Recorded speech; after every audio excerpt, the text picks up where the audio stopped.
Ce portail à voyager dans le temps est une pure merveille. Et figure-toi que je rentre tout juste du pays des Vikings.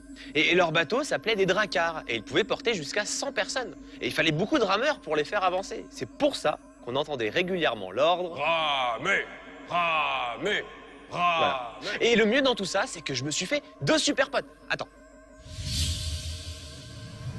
Et regarde, je te présente Bard et Igmar. Tu vois l'effet 3D? On dirait qu'ils sortent du carton. Et regarde leurs bras bouger. Tu veux que je te montre comment fabriquer tes Vikings 3D? C'est parti. Dessine un des côtés du drakkar sur du carton fin. Fais un rectangle avec un sommet arrondi. Trace les lignes qui représentent les veines du bois. Découpe-le avec des ciseaux à bourron et tu obtiens ceci. Fais-en un deuxième. Pour obtenir l'effet 3D, je les assemble avec de l'adhésif. Maintenant, je les retourne. Et regarde, on dirait le toit d'une maison. Fixe-les sur du carton épais, la pointe en l'air en les maintenant avec ta main. Pose des petits morceaux d'adhésif. Parfait. Pour la mer, on va utiliser une bande de papier bleu un peu plus longue que le carton épais. Dessine des vagues courbes. Découpe-les. Et voilà ce que tu obtiens. Fais d'autres vagues sur du papier bleu clair. Et cette fois, dessine-les dans l'autre sens. Comme cela. Très bien. Maintenant, dessine une rame sur un carton. Trace un rectangle et termine-le par un autre rectangle plus petit. Découpe-le avec des ciseaux à bourron. J'ai fait 6 rames avec la même technique. Ramer, ramer. Pour la voile, dessine un rectangle sur du papier blanc et trace des lignes incurvées comme ceci. Découpe-la.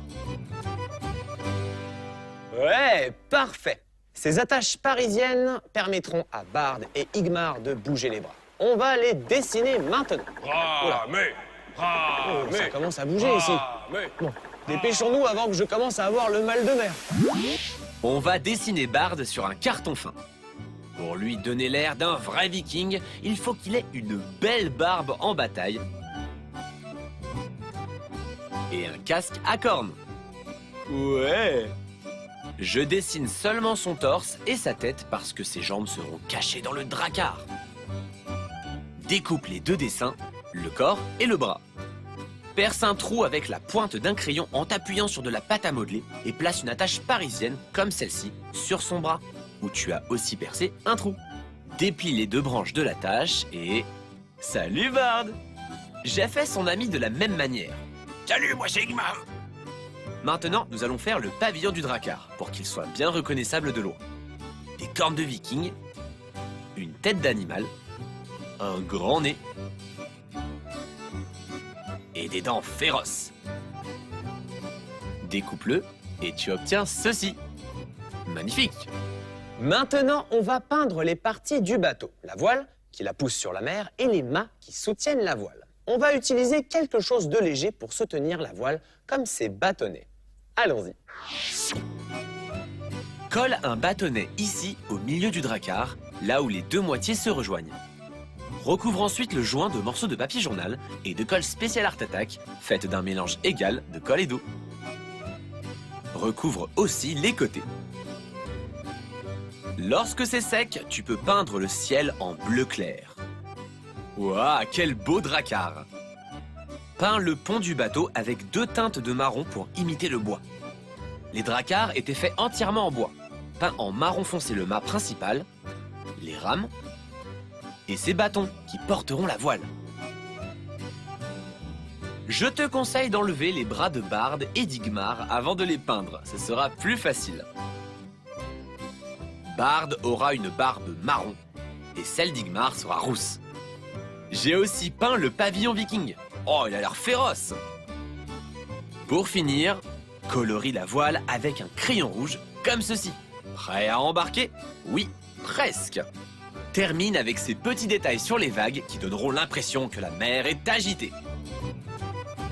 Et regarde, j'ai retracé ces lignes au feutre et ici, j'ai fait de petits trous pour y glisser les rames. Et j'ai peint les bras de Bard et Igmar Puis je les ai remis à leur place. Eh, merci, Anthony. Oh, bah de rien, mon bonhomme. Maintenant, collons-les à bord.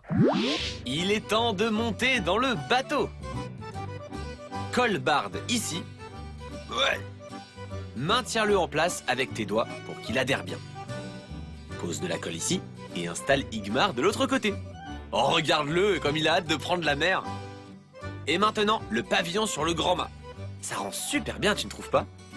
Pose un peu de colle à chaque bout et place les rames sur la coque en les inclinant vers la mer. Ici et ici, nous allons coller les bâtonnets qu'on a mis de côté. Parce qu'il manque encore quelque chose de très important à notre drakkar. Tu devines quoi? La voile, bien sûr. Mets un peu de colle sur chaque coin et fixe-la. Commence par les coins du haut, aussi près que possible des bâtonnets. Fais la même chose en bas et ta voile va se gonfler, comme cela. Pour finir, colle les vagues bleues avec un point de colle à chaque bout. Fais la même chose pour les vagues bleues claires et fixe-les par-dessus. Oh, magnifique! Hey, salut Bard! Salut Igmar! Alors, heureux de reprendre la mer? Et un petit récap, mon Vincent, ça serait possible? Avec plaisir. Le temps d'allumer Coco TV et c'est parti pour nos amis vikings en 3D. Dessine ton bateau sur un carton. Colle-le à un autre carton pour lui donner du relief, comme le toit d'une maison. Ensuite, dessine et découpe les vagues. Fais aussi les rames et la voile. Maintenant, crée tes personnages. Assemble les bras au corps, fais des trous avec un crayon, place l'attache parisienne et les bras pourront bouger. Pour finir, peins le bateau, les personnages et les détails avec tes couleurs préférées. Quand c'est bien sec, tu peux mettre en place tes personnages et les autres parties du bateau. Voilà, ils sont prêts à prendre la mer. Merci Vincent, ton explication était vraiment très claire.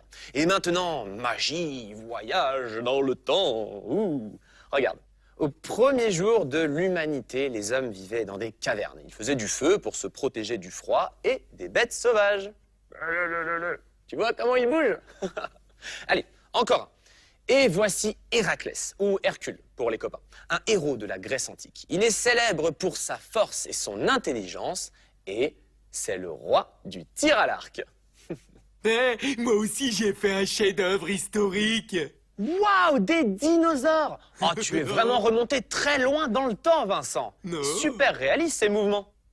À ton tour, crée tes personnages historiques avec cette fabuleuse technique 3D et redonne leur vie.